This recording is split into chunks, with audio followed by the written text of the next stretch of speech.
Selanjutnya kepada Ustaz Dery untuk melanjutkan Ustaz. Ustaz Faizar sudah memantapkan kita bahwa tujuan tempat kembali besok kita semua yang duduk di sini suatu saat juga akan dibangkitkan di padang mahsyar. Semua kita akan mati. Bagaimana kematian itu Ustaz? Fadhal Ustaz. Bismillah. Innal hamdalillah nahmaduhu wa nasta'inuhu wa nastaghfiruh wa nu'minu bihi wa natawakkalu alayhi wa na'udzu billahi min shururi anfusina wa min sayyiati a'malina may yahdihillahu fala mudilla lahu wa may yudlilhu fala hadiya lahu. Ashhadu an la ilaha illallah wahdahu la syarika lah wa ashhadu anna Muhammadan 'abduhu wa rasuluhu la nabiyya ba'dah. Qala Allah Ta'ala fil Qur'anil Karim, a'udzu billahi minasyaitonir rajim. Bismillahirrahmanirrahim. Kuntum khaira ummatin ukhrijat lin-nas ta'muruna bil ma'ruf wa tanhauna 'anil munkar wa tu'minuna billah. Wa qala Nabi sallallahu alaihi wasallam, Allahumma la 'aisha illa 'aisyul akhirah. Kata Nabi, aku pastikan tidak ada kehidupan kecuali kehidupan akhirat. Jadi hadirin sekalian, semua yang kita lihat di dunia ini bukanlah perkara sesungguhnya. Kemiskinan di dunia bukanlah kemiskinan yang sesungguhnya. Kekayaan di dunia bukanlah kekayaan yang sesungguhnya. Kerajaan di dunia bukanlah kerajaan yang sesungguhnya. Kecantikan di dunia bukanlah kecantikan yang sesungguhnya. Ketampanan di dunia bukanlah ketampanan yang sesungguhnya. Pengadilan di dunia bukanlah pengadilan yang sesungguhnya. Di dunia ini yang menang belum tentu benar, yang kalah belum tentu salah. Di mana kehidupan yang sesungguhnya nanti setelah mati? Kehidupan di dunia sebentar saja, sekejap mata saja hadirin sekalian. Sampai Nabi menjelaskan sejelas-jelasnya. Satu hari akhirat, ini dalam Al-Quran ya, Allah menjelaskan sama dengan 1000 tahun dunia. Bahkan dalam ayat lain dikatakan satu hari akhirat sama dengan 50.000 tahun dunia. Kalau melalui lisan Nabi SAW, kalau kalian semua ingin tahu perbandingan dunia dengan akhirat, kata Nabi, celupkan ujung jari telunjukmu ke samudra yang luas dan lihatlah air yang ada di ujung jari kalian. Hadhihi dunia, itulah dunia. Nothing, tidak ada apa-apanya. Ya. Hari ini orang berebut tetesan air mengabaikan samudra yang luas. Maka duduknya kita di sini untuk sama-sama mengenal dunia. Karena siapa saja yang mengenal dunia, dia pasti tidak akan mencintai dunia. Ya. Siapa saja yang mengenal Allah, dia pasti akan mencintai Allah. Dan siapa saja yang mengenal dunia, dia pasti tidak akan mencintai dunia. Apa beda dunia dengan akhirat? Ada yang tahu? Dunia sementara, akhirat selama-lamanya. Dunia mampir ngombe, akhirat salawas. Itu bedanya. Nah, maka hadirin sekalian, sebelum kita tinggalkan dunia, ada beberapa perkara penting yang saya mau ingatkan malam ini. Mudah-mudahan semua yang di belakang mendengarkan dengan sungguh-sungguh ya. Yang mendengar bukan cuma telinga, tapi mata ikut mendengar. Darah, daging, kuku, gigi ikut mendengar. Semua mendengar. Ini namanya tawajuh. Seringkali yang mendengar lebih paham dari yang bicara. Satu orang saja Ustaz Faizar yang dapat hidayah asbab acara ini sukses. Karena satu orang yang dapat hidayah itu lebih berharga daripada dunia beserta isinya. Takbir. Allah. Nah, maka duduk ya hadirin, kita duduk karena Allah di sini tawajuh mendengarkan. Ya, jangan lihat siapa yang bicara tapi dengarkan. Kadang-kadang hadirin sekalian, kebenaran itu keluar dari lisan orang yang tidak kita sukai. Banyak orang nggak suka saya Ustaz karena saya main gitar. Dia pikir ini apa nih Ustaz ceramah main gitar. Tapi kadang-kadang kalau didengarkan apa yang disampaikan di dalam syair-syair itu adalah dakwah yang diserandungkan. Nah, jadi sedikit saya mau disclaimer dulu nih sebelum saya lanjutkan materi ini. Kenapa Dery Sulaiman nyanyi main dakwahnya pakai gitar? Karena saya memang gitaris, Pak. Saya memang gitaris. Jadi saya mengenal Islam itu di Bali 23 tahun yang lalu. Saya dapat hidayah bukan di Makkah, Madinah, bukan di madrasah. Saya mendapatkan dia di mana? Di tempat hiburan malam di Pantai Kuta di Bali. Ya, ketika saya mulai mengenal dakwah, saya tinggalkan ini gitar. Berapa tahun? 11 tahun Ustaz Faizal. Tahun 2000 sampai 2011 saya tidak main band, saya tidak main musik, saya tidak dengar musik, saya tidak bernyanyi, tidak mendengarkan nyanyian. Fokus Al-Quran, hadis, ngaji, dakwah, pergi khuruj, pergi dakwah kemana-mana keliling dunia. Hanya itu saja. Sampai suatu hari saya berjumpa dengan seorang ulama, mufti besar. Dia bagi saya nasihat, bagi fikir Ustaz Faizal. Dikatakan dari Sulaiman, Allah subhanahu wa ta'ala bisa memberimu hidayah sebelum kamu ahli dalam memainkan alat itu. Tapi kenapa Allah beri kamu hidayah setelah kamu ahli dalam memainkan alat musik? Supaya kamu menggunakan keahlianmu untuk mengajak manusia kepada Allah. Dan waktu itu saya di Thailand itu, namanya Mufti Baba Ismail Sepanjang. Itu ulama paling famous di Thailand. Kalau dia majelis kayak gini, ribu-ribu orang hadir. Dia bukakan kitab, di rumahnya semua wayang lengkap, dan dia bercerita sejarah tentang tersebarnya Islam di Nusantara. Ternyata melalui panggung-panggung semacam ini, ya, tersebarnya Islam di Nusantara bukan dengan peperangan, tapi dengan pendekatan sosial budaya, dengan seni. Maka Wali Songo, Sunan Ampel, Sunan Bonang, Sunan Kalijaga, mereka sengaja belajar alat musik waktu itu. Yang ada waktu itu cuma gamelan. Mohon maaf, ini organ tunggal itu belum ada di taman itu, belum ada. Gitar listrik belum ada juga. Sampai saya bilang sama anak-anak band nih, kalau saja itu Wali Songo hidup di zaman sekarang, kemungkinan besar mereka bikin band. Kemungkinan besar. Tapi itu hanya anekdot saya saja.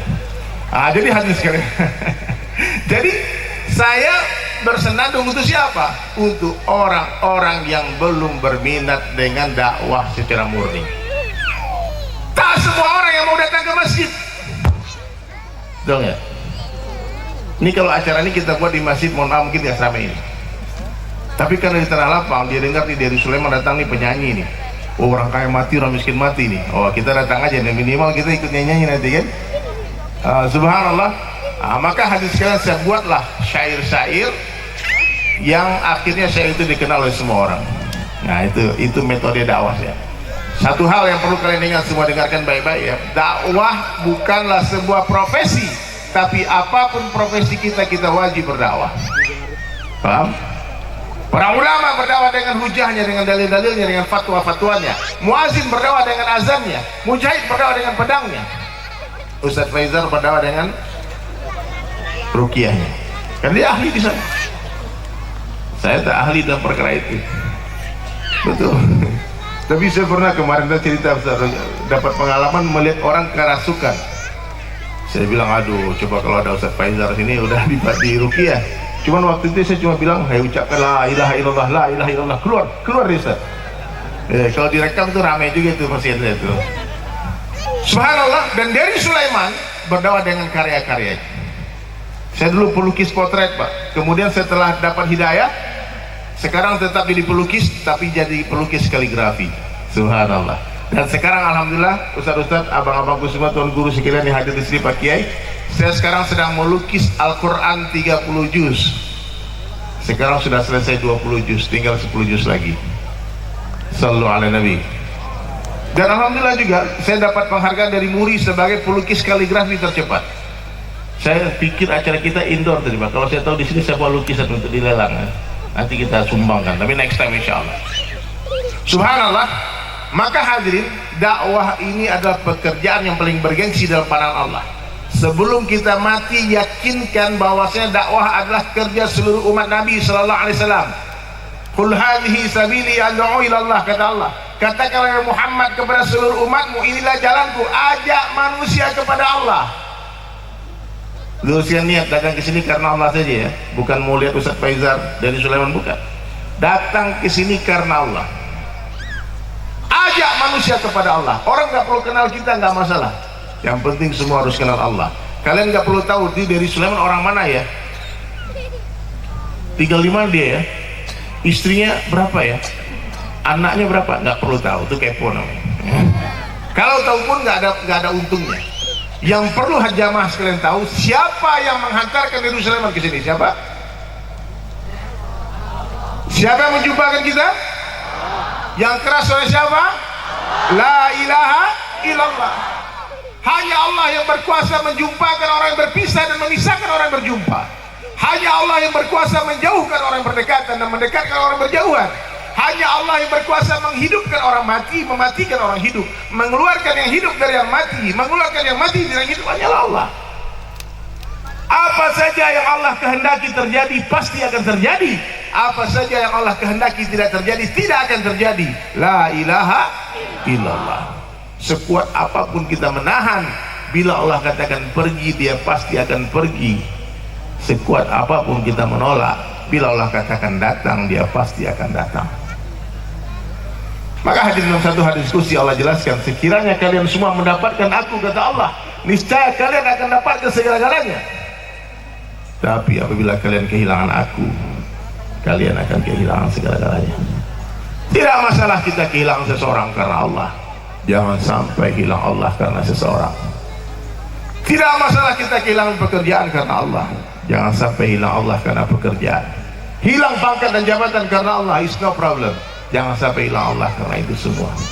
Dapatkan Allah, dapat segala-galanya. Hilang Allah, hilang segala-galanya. Nah, maka inilah nasihat Nabi SAW kepada kita semua. Jaddidu imanakum, kata Nabi, perbaharilah iman kalian.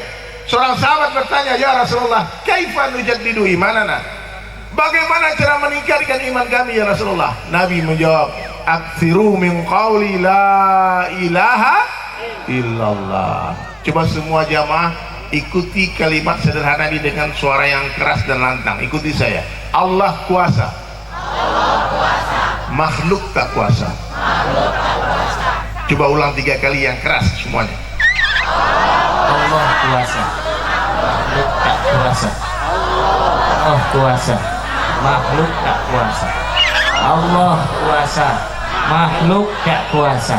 Kalimat ini nampak sederhana, tapi ini adalah hakikat daripada la ilaha illallah. Tidak ada yang bisa memberikan manfaat dan mudarat sedikit pun tanpa izin Allah. Satu dunia mau bunuh kita tak akan mampu tanpa izin Allah. Satu dunia mau selamatkan kita pun tak akan mampu tanpa izin Allah.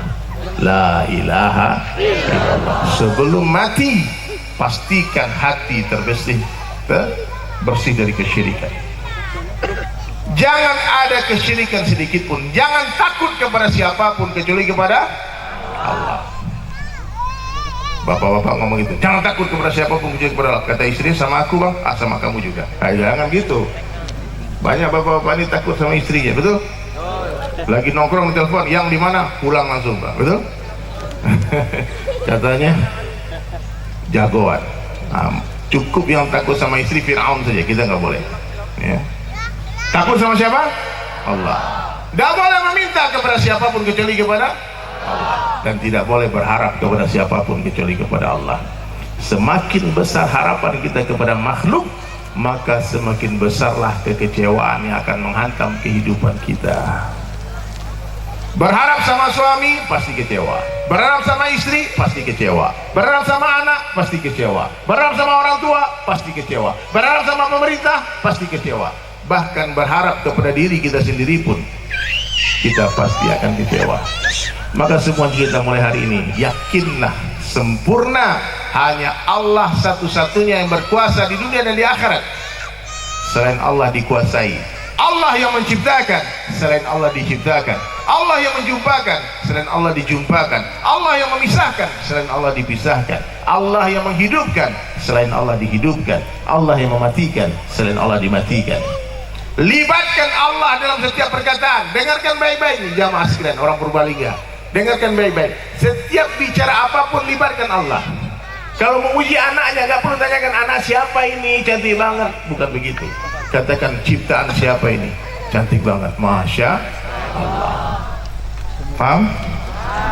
Bukan doa nih, anak siapa ini, istri siapa ini. Lah kalau istri kamu kenapa? Kasih tahu istrimu, sayang, kamu cantik banget, masya Allah. Ciptaan siapa ini? Ciptaan siapa? Allah. La ilaha illallah.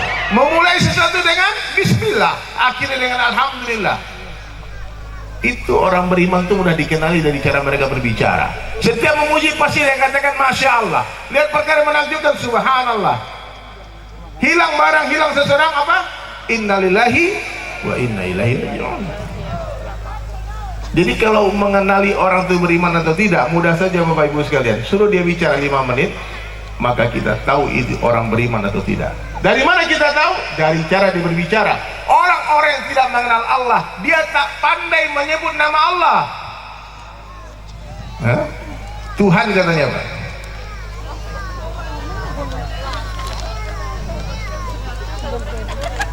La ilaha illallah. Itu betul. Tidak ada Tuhan selain Allah. Jadi nggak usah ngomong Tuhan, ngomong Allah saja. Ya. Tergantung yang di atas, bukan tergantung Allah.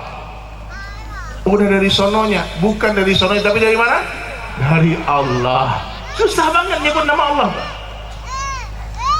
Nah, maka mulai hari ini saya ajarkan semua jamaah, libatkan Allah dalam setiap perkataan. Kalau panas, katakan Allah yang kasih panas.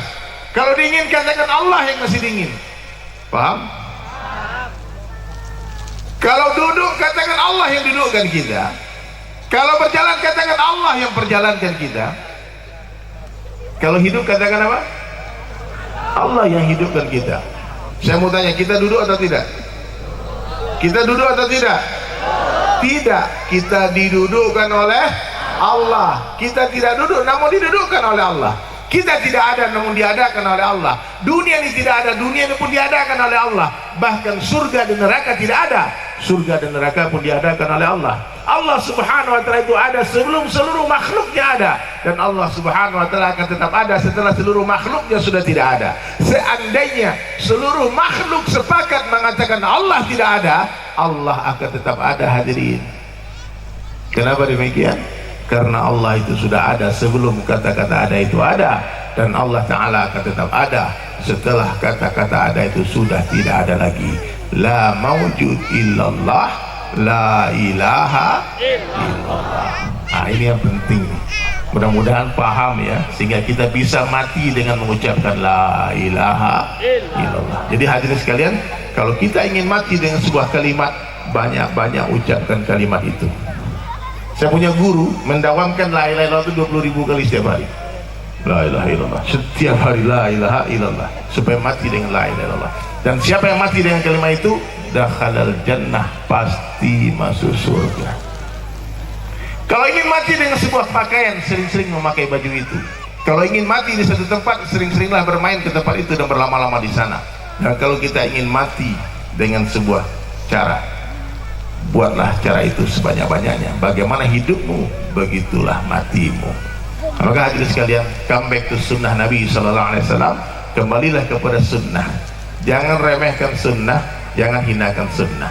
Sekecil-kecilnya sunnah itu lebih berharga daripada surga. Kenapa? Surga kesenangan nafsu kita, tapi sunnah kecintaan Allah. Qul in kuntum tuhibbunallaha fattabi'uni yuhibbukumullah. Katakanlah wahai Muhammad kepada seluruh umatmu, kalau kalian benar-benar mencintai aku, kata Allah, mencintai Allah, fattabi'uni, ikuti Nabi Muhammad sallallahu alaihi wasallam, yuhibbukumullah, Allah akan mencintai kalian. Maka bapak-bapak, ibu-ibu, semua teman-teman mungkin heran kenapa di Ruslan pakai tongkat. Tongkat ini sunnah ini. Tongkat ini apa? Sunnah. Kenapa dia pakai sorban? Sorban ini pun sunnah. Kalau nggak pakai sorban gimana? Nggak apa-apa, cuma rugi saja. Ya, ini bukan pakaian orang Arab, Pak. Mohon maaf. Pakaian Diponegoro orang Jawa. Tuanku Imam Bojol orang Padang. Nah, wah, kami orang Muhammadiyah nih, nggak ada. Kiai Haji Ahmad Dahlan bersahabat, adalah fotonya itu kokam. Kamu lihat di YouTube sekarang. Fotonya Kiai Haji Ahmad Dahlan, pendiri Muhammadiyah. Wah, aku Banser nih, pendiri NU itu Muhammad, itu pakai sorban. Jadi jangan permasalahkan sorban ya. Jangan bisi-bisi apa aliran dari Sulaiman itu pakai sorban ya. Ya. Kalau sholat pakai peci putih boleh nggak? Boleh. Pakai peci hitam boleh nggak? Kalau warna-warni peci boleh, yang merah. Sholat nggak pakai peci boleh nggak? Boleh. Itulah indahnya Islam luas. Ya nggak boleh itu sholat pakai helm, betul nggak? Ya dapat polisi gitu, pakai helm sholat nggak boleh. Karena jidat kita harus nempel di tempat sujud. Kalau helmnya dipotong depannya silakan pakai. Dunia ini begitu aja, banyak luas. Agama terlalu luas itu disempitkan, terlalu dalam itu didakalkan, terlalu tinggi ya'lu wa la yu'la alaihi, terlalu tinggi itu direndahkan, terlalu indah itu dirusak. Ibu-ibu juga begitu ya. Ada yang pakai cadar saya lihat, boleh. Nggak pakai cadar boleh nggak? Boleh. Nah, banyak tingkatan hijab itu banyak. Menutup muka sendiri boleh, yang nggak boleh menutup muka orang itu nggak boleh ya. Kalau tutup mukamu pening kepala kuliah itu nggak boleh, itu menghina ya.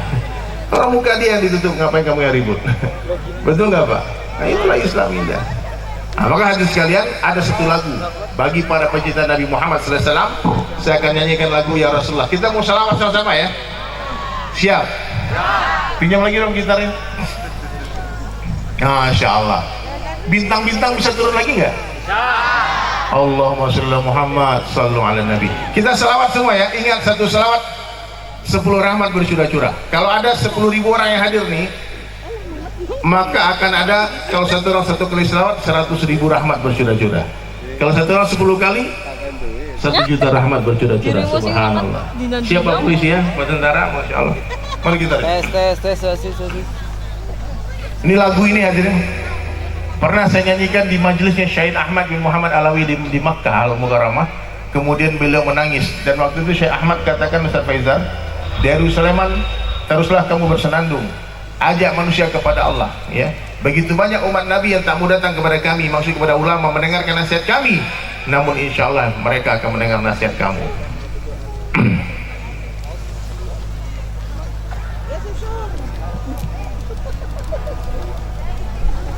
Tapi gitar saya nggak nyala. Ayo, bintang-bintang mau diturunkan lagi insya Allah. Subhanallah. Kita selawat ya.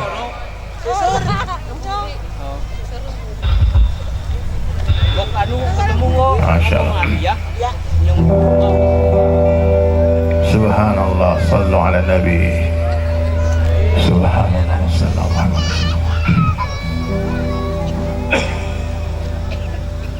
Berabad-abad jauh darimu, begitu tebal rasa rinduku.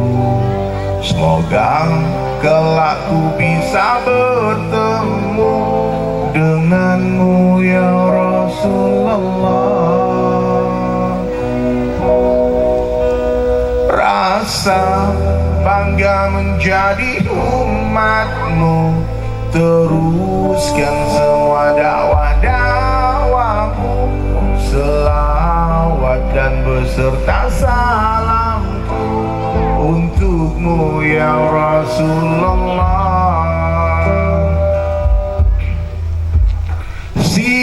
Siang-siang mencoba merayu, mengajak semua manusia, bicara dari hati ke hati. Mari kita salat.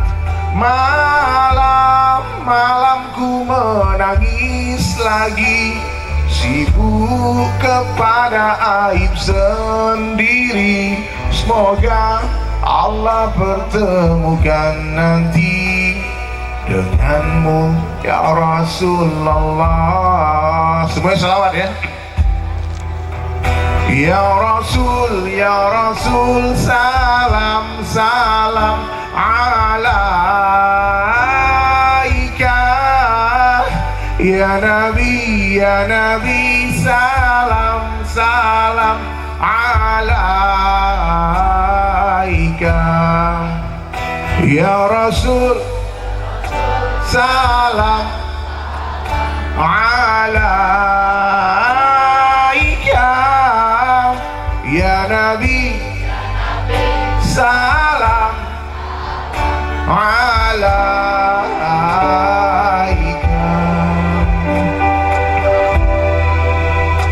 Rasa bangga menjadi umatmu, teruskan semua dakwah-dakwahmu, selawat dan beserta salamku untukmu ya Rasulullah. Semuanya. Siang-siang mencoba merayu, mengajak semua manusia, bicara dari hati ke hati. Mari kita salat. Malam-malam ku menangis lagi, sibuk kepada aib sendiri. Semoga Allah pertemukan nanti denganmu ya Rasulullah. Semuanya ya, yang keras. Ya Rasul, salam alaika.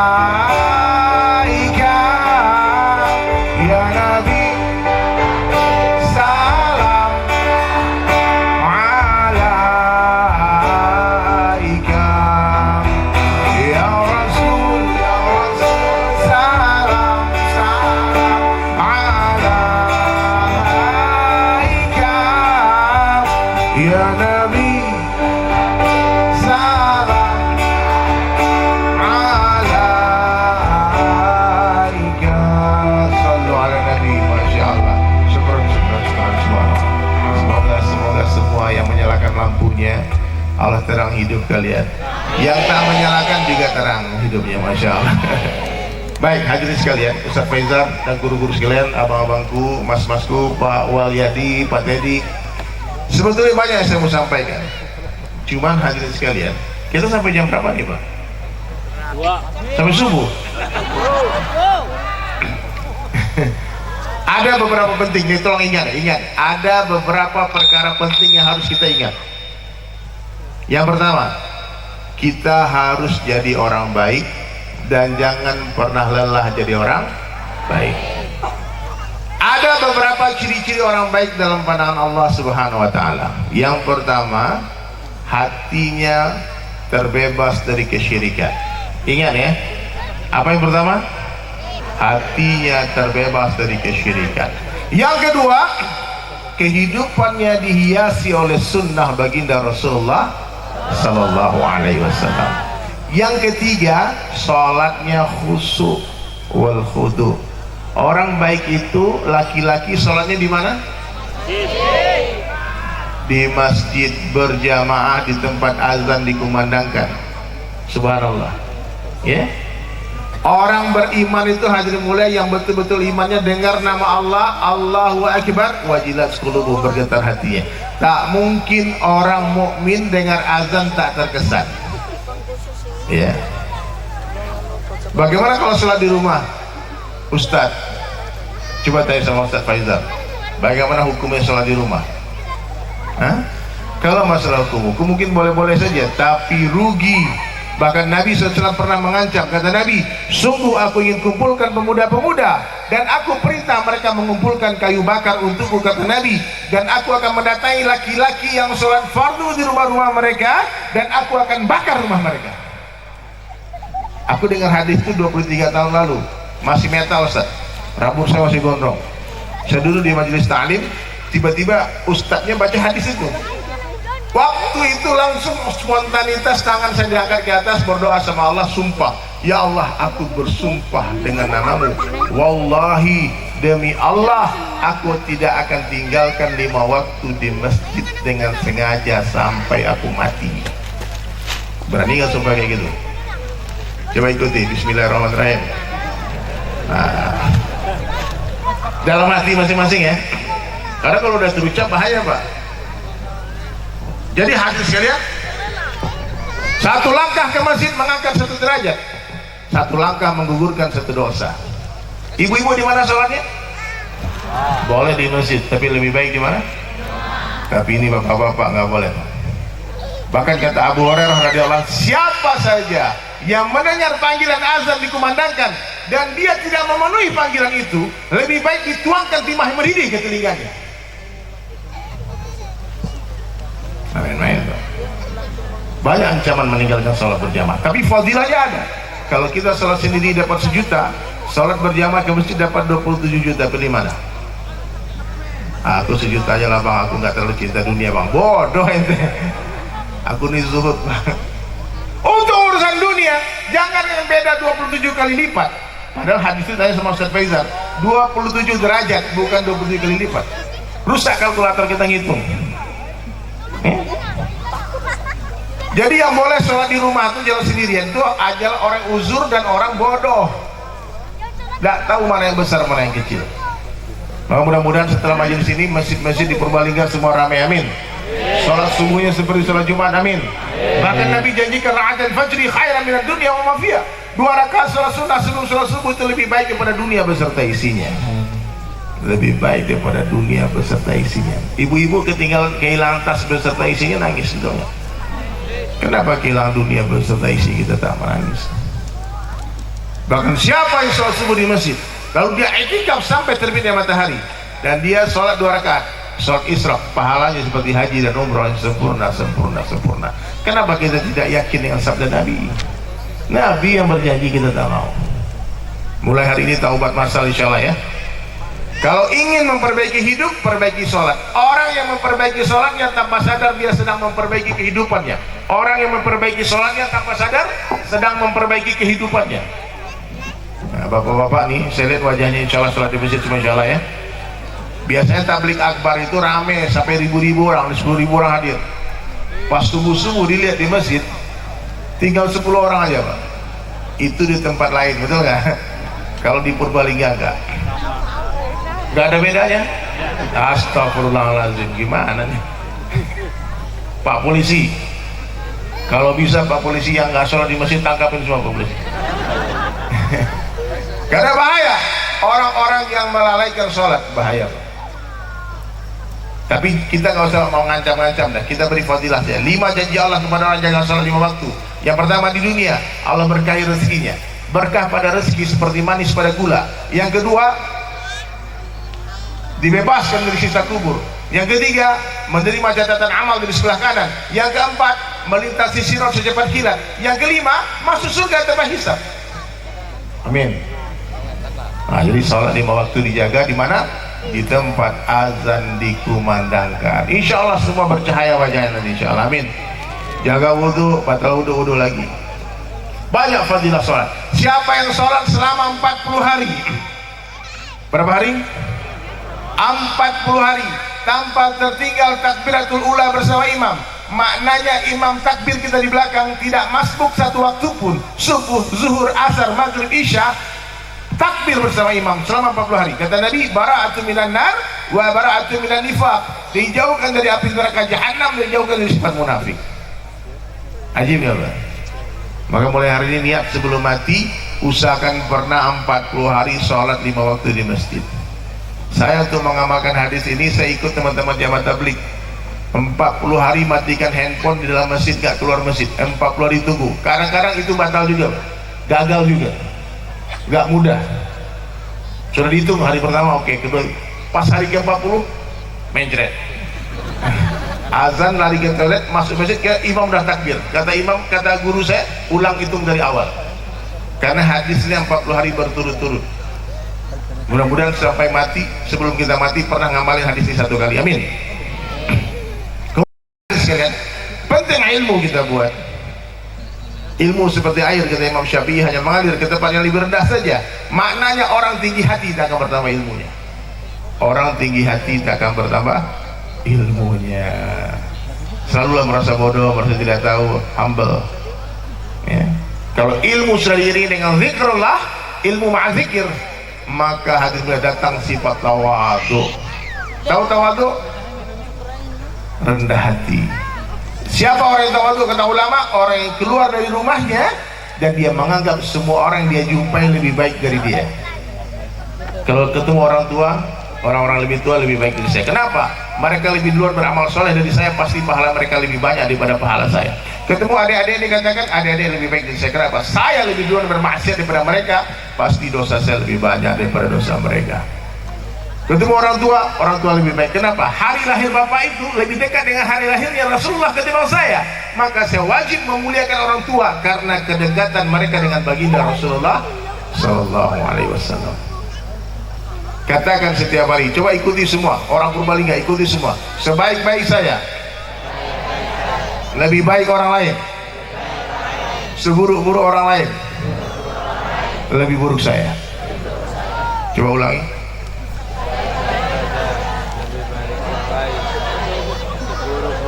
Astagfirullahaladzim.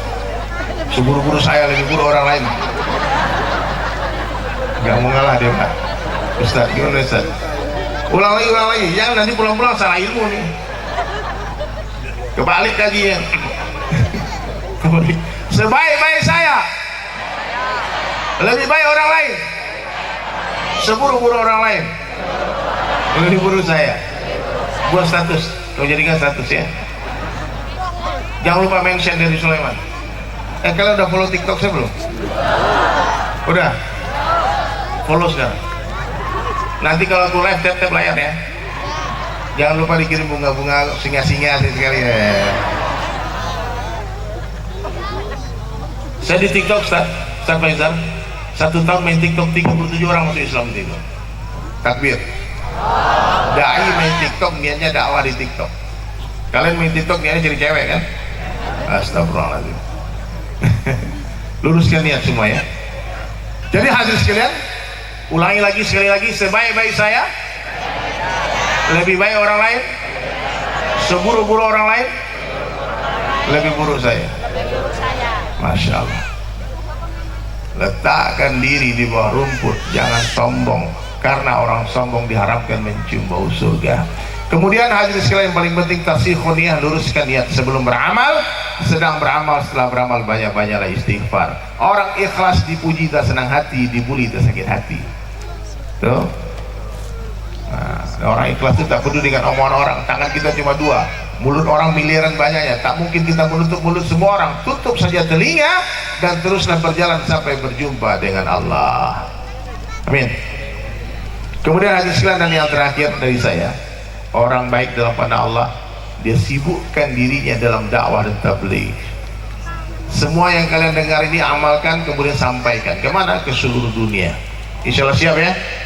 Kita niat dakwah ke Amerika, ke Eropa, ke Rusia, ke Australia, kemana-mana dengan harta dan diri kita masing-masing. Insya Allah ya. Nah, jadi hadirin sekalian, sebelum itu kita buat persiapan dan kita yakini bahwasanya kematian adalah sebuah kepastian. Tak ada yang pasti di dunia selain mati. Capres belum tentu jadi presiden, betul? Cagup belum tentu jadi gubernur. Cagup belum tentu jadi bupati. Tapi kalau camat gimana?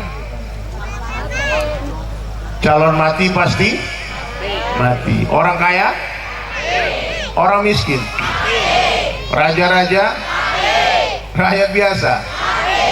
Coba kita tes suaranya. Yang paling keras teriak mati, paling panjang umurnya insya Allah ya. Yang gak ikut teriak mati, mati dulu.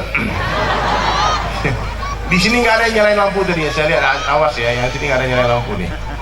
Ini terakhir, ini lagu terakhir dari saya. Ya, kita tes dulu suaranya. Orang kaya.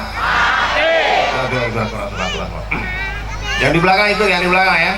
Orang kaya, orang miskin, raja-raja, rakyat biasa.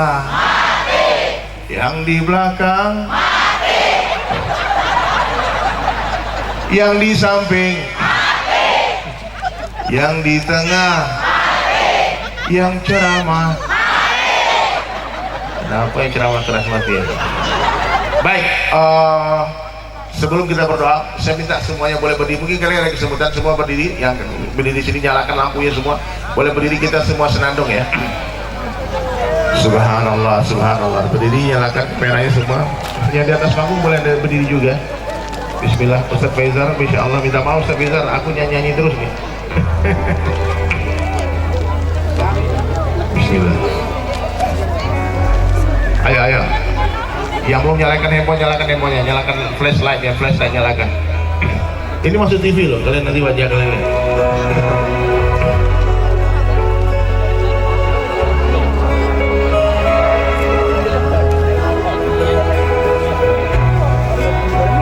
Yang hafal ikut nyanyi ya. Wahai, jangan engkau tertipu daya oleh dunia yang fana sebagai tempat ujian bagi kita. Dunia sementara, akhirat selama-lamanya. Semuanya ya, keras ya. Orang kaya, orang miskin, raja-raja mati, rakyat biasa mati. Semua pergi menghadap Ilahi. Dunia yang dicari tak ada yang berarti. Masya Allah. Perkara yang paling penting dalam kehidupan manusia adalah perkara iman. Iman itu lebih penting daripada duit, rumah, dan kendaraan. Saat orang mati nggak punya duit, Allah nggak marah. Mati nggak punya rumah pun nggak masalah. Tapi kalau mati nggak punya iman, itu masalah. Harga iman dalam pandangan Allah Subhanahu Wa Taala sebesar zarah, itu Allah Taala hargai dengan surga yang luasnya 10 kali lipat dunia. Makanya kita semua wajib mengusahakan iman kita. Bagaimana caranya? Nabi Sallallahu Alaihi Wasallam satu hadis, jadidu imanakum. Kaifa nujadidu imanana ya Rasulullah? Aksiru min qawli la ilaha illallah.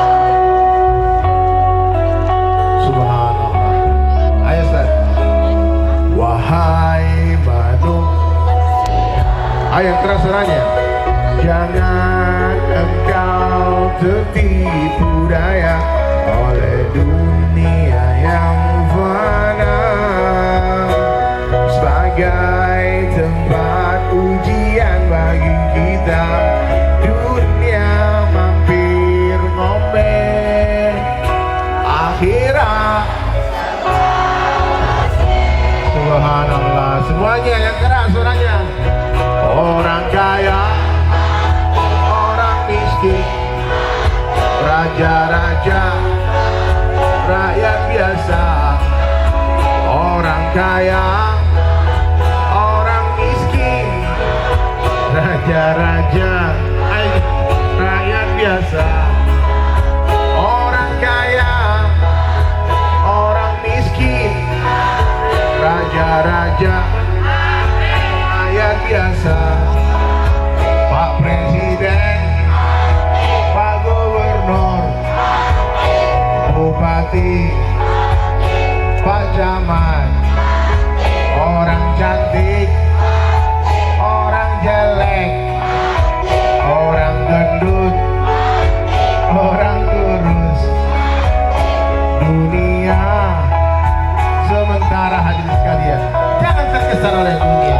Dunia bukan tempat tinggal, tapi dunia tempat yang kita tinggalkan. Subhanallah. Semoga majelis kita ini diterima oleh Allah dan menjadi asal hidayah. Amin. Ya, habis ini hadirin sekalian, kita akan berdoa bersama dipimpin oleh Ustaz Faizal Sumansyah. Subhanallah. Dunia yang dicari tak ada yang berarti. Dunia yang dicari takkan dibawa.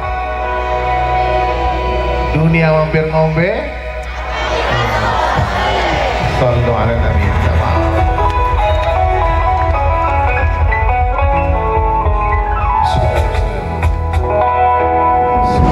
Doa saya ingin mengajak kita mengunyah